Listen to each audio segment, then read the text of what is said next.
कि soil guard हमारा basically fungicide की श्रेणी के अंदर आता है।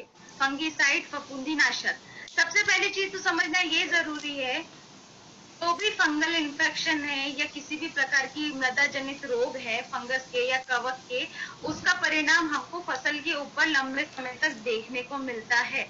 तो सबसे बढ़िया काम होता है क्या कि आप शुरुआत से ही अगर मिट्टी को उपचारित कर दें तो आपको प्रॉपर तरीके से रिजल्ट देखने को मिलता है।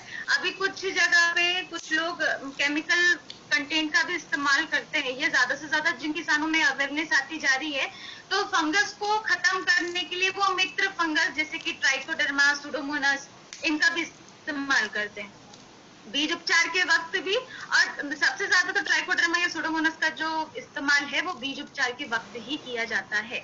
तो अभी मैं बात करूं अगर सॉइल गार्ड की, हमने इस गार्ड को बेसिकली जितने भी आपके मृदा जनित रोग हैं उनको खत्म करने के लिए ही बनाया है।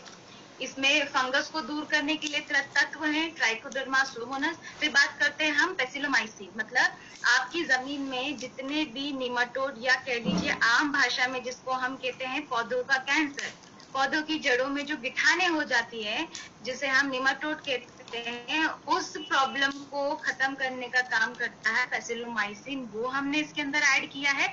फिर इसमें कुछ भाग हमने मेटाराइजम का भी रखा है।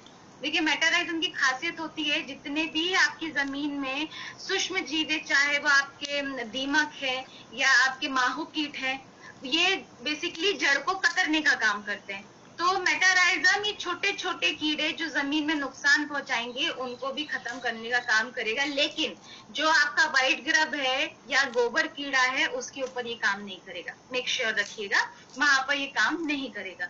तो इस प्रकार से हमने ये 4 तत्वों से मिलकर के सॉइल गार्ड बनाया है। सबसे अच्छी चीज है कि अगर आप किसी फसल में फंगल इन्फेक्शन नहीं देखना चाहते, उदाहरण के तौर पे अभी सोयाबीन, मूंगफली या जितने भी अभी हमारी मानसून की फसलों में फंगल इन्फेक्शन हमको देखने को मिलता है, अगर आप शुरुआत में ही बीज को फंगीसाइड से उपचारित कर देते हैं तो प्रॉब्लम काफी हद तक रिजॉल्व हो जाती है। अगर आप उस समय नहीं दे पाए हैं तो आप इसको सीधा सिंचाई के साथ जमीन में इरिगेशन भी कर सकते हैं, वहां पे भी आप इसको इस्तेमाल कर सकते हैं। तो अभी इसके डोजेस क्या है वो भी समझ लीजिए। अगर आप बीज उपचारित कर रहे हैं तो 5 से 10 ml मात्रा प्रति एकड़ बीज के लिए आपको रखनी है। अगर आप इसको सीधे जमीन में सिंचाई के पानी के साथ दे रहे हैं तो आधा लीटर मात्रा प्रति एकड़ के लिए विल बी इनफ, इतना आपका काम हो जाएगा उसमें। तो ये सॉइल गार्ड का इम्पोर्टेंट फैक्टर है। अभी एक और इम्पोर्टेंट